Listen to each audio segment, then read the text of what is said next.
Wait. You're telling me that REPO, the funny robot game where you blow up your friends while you try to avoid giant floating heads, babies, frogs with knives, and a blind guy with a gun has lore? That can't be. Welcome back to another Five Nights at Freddy's theory. And today, what do you mean this isn't a FNAF theory? No, obviously the title says that this is FNAF. REPO? I don't know anything about REPO. This is a FNAF channel. I only know one thing, and it's the Freddy Fazbear game.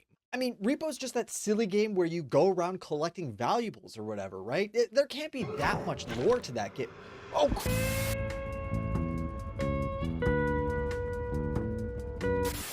maybe I can get this camera working again. That doesn't look half bad.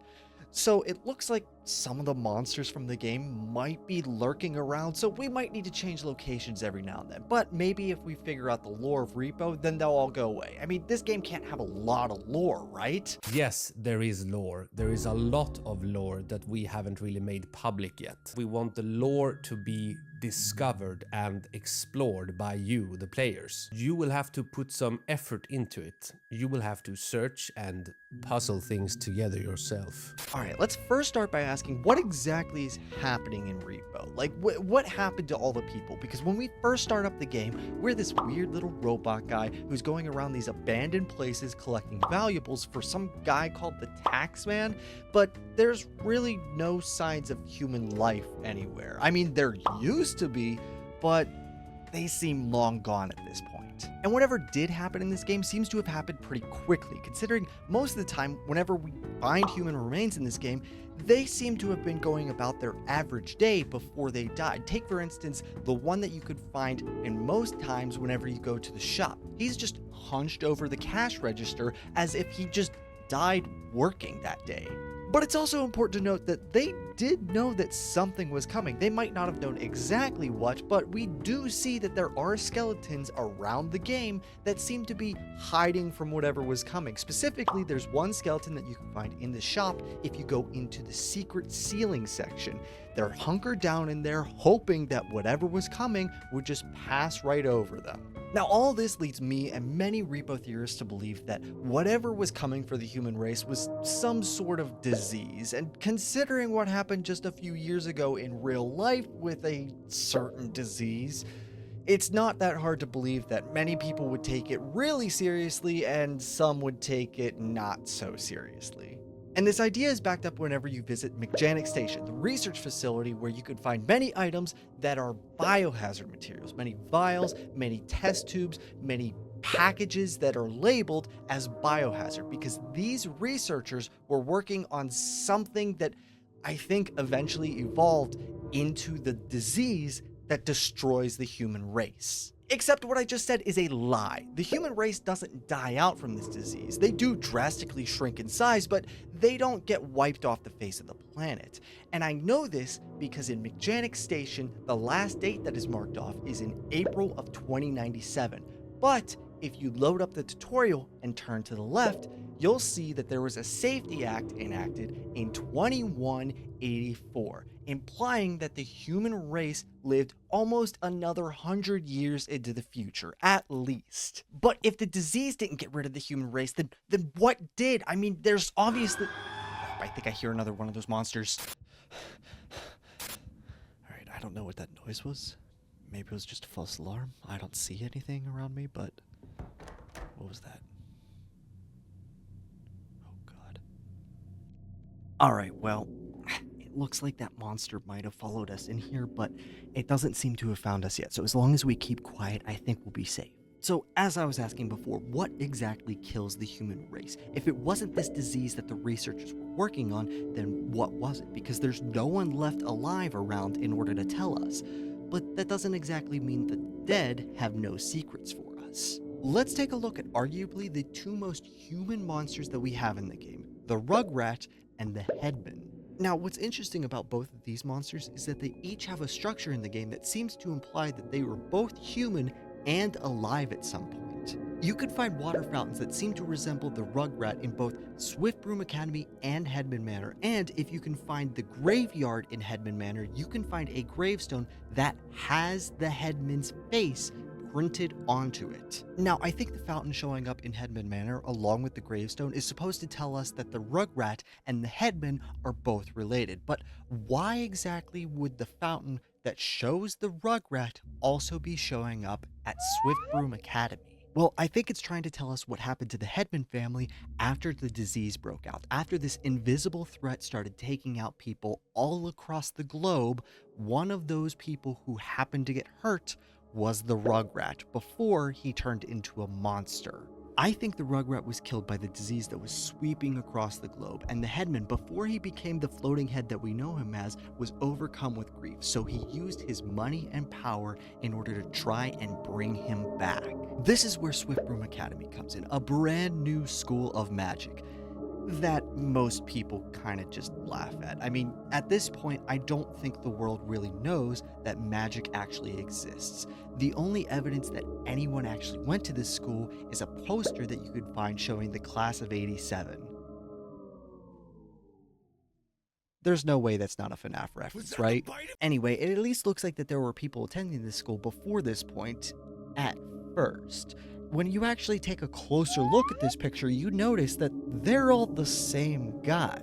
I think this is trying to show us that this school didn't have the attendance that they really wanted. Kids weren't applying to this school, and whenever kids were in fact coming and graduating, they needed to make it seem like their graduating class was a lot bigger, so they used magic in order to just make more clones of the same kid graduating. That way, if any possible investors or donators came through, it at least looked like that there were a lot of kids coming, but in actuality, there was only a handful. But this is whenever the Headman himself comes and asks for them to bring back his kid.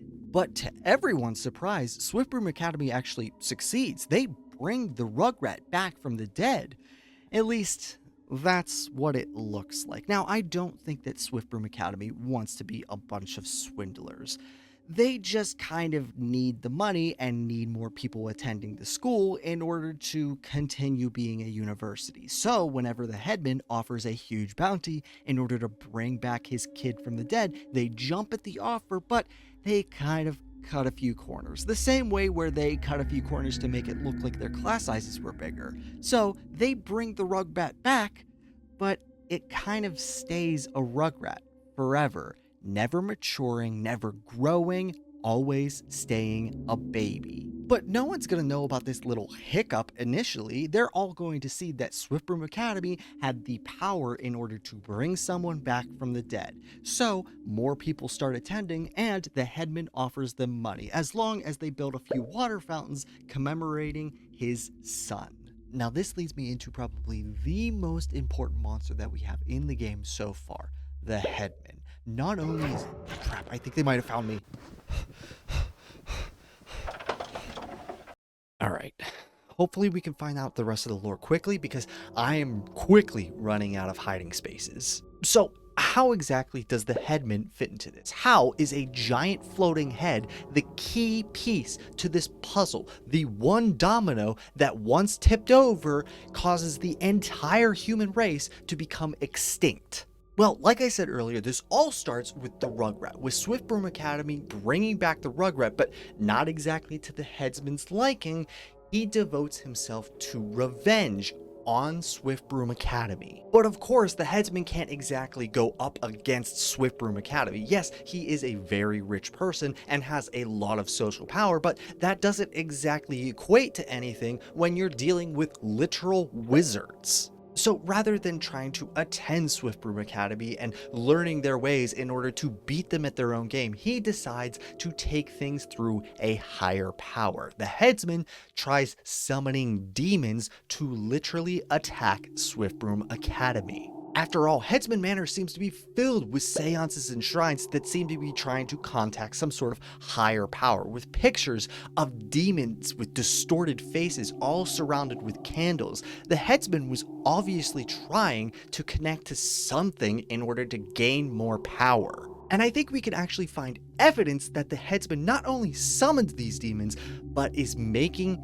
deals with them. You can find this picture in Headman Manor of two people seemingly shaking hands, but one of these people noticeably does not have a head. But of course, like any deal with genies, devils, and other magical creatures that grant your every wish, there's a catch. Sure, the headsman got the power, but not all of the headsman got the power. The headsman loses his head in the process of making this deal, and while the body is still alive and conscious, the head is now separated from the body, gaining a different consciousness that now floats around Headman Manor. And you know what's even crazier than trying to make a deal with the devil? Continuing to live in the house that the devil resides in. Yeah, I don't think the Headsman family left the house after the giant floating head appeared, and I think it could be shown through the architecture that we see in Headman Manor. Staircases that lead to nothing, pits in the middle of rooms that seem to be bottomless, and even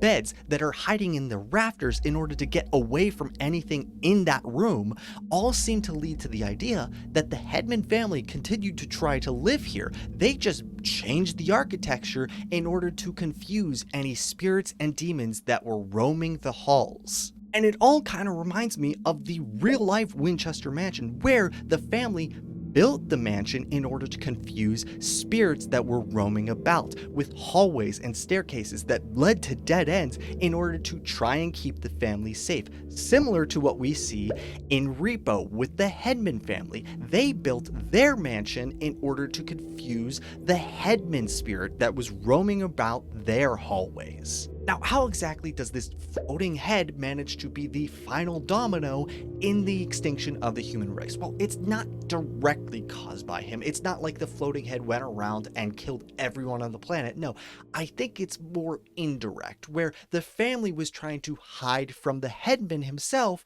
and in doing so, they kind of spent a lot of money on architecture and other things that they kind of needed in order to survive in their home, and in doing so, they kind of ran out of money.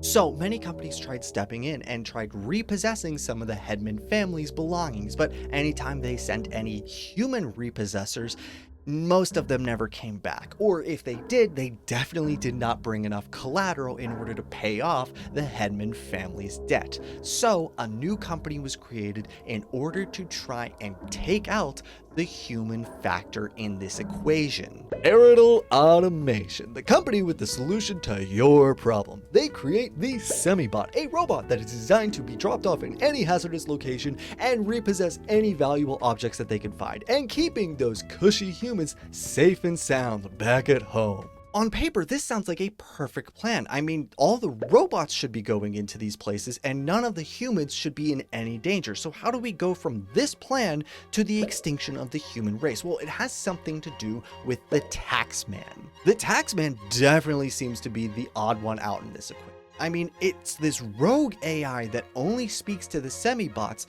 with symbols and emojis. It feels like something that was created for an entirely different purpose, but managed to weasel its way into their system.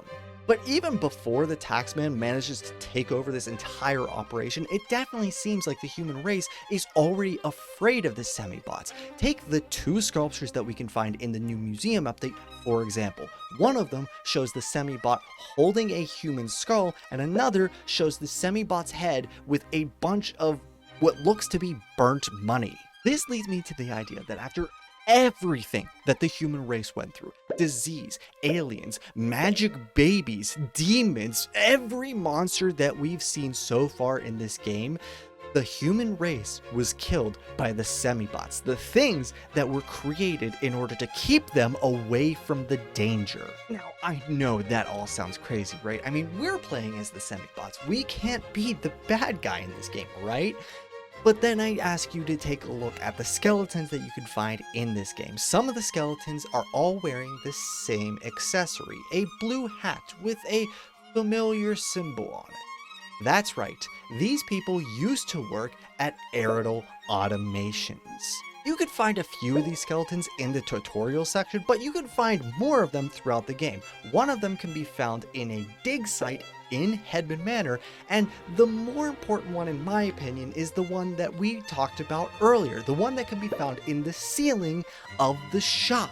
Because he didn't work for the shop that we find him in like I originally thought. No, he works for the company that created the semi-bots. He would have known the danger that these things caused, and that's why he not only tried to hide, but chose his hiding spot in particular.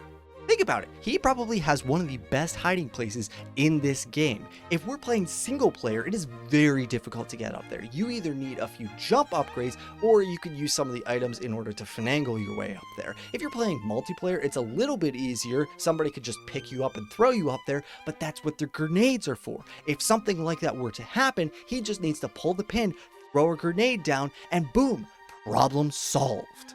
So that must be it. The semi-bots were the ones to cause the end of the world. They were reprogrammed by the taxman in order to kill humans, leaving the world littered with monsters, aliens, demons, and robots that are continuing to follow their programming until the end of time. I think that might have did it. I think the monsters are gone. Wait a second. There's still one left. This one looks kind of different. It doesn't look like any of the others. It kind of looks like me. Oh crap, I think it saw me. Oh god, it's coming. And with that, I'm gonna leave this video here. But what do you guys think? Do you think the semi-bots were the thing that caused the human extinction? Or do you think it was one of the other things that we talked about today? Or did I forget something that could be the actual cause? Leave a comment down below. And hey, while you're down there, don't forget to like the video and listen to Helper and subscribe to Terminal. And of course, if REPO isn't your thing, that's fine. We've got plenty of other videos, most of them about FNAF. You should definitely check out what this one's about. Thanks again for watching to the very end, and I'll see you in the next video. Goodbye!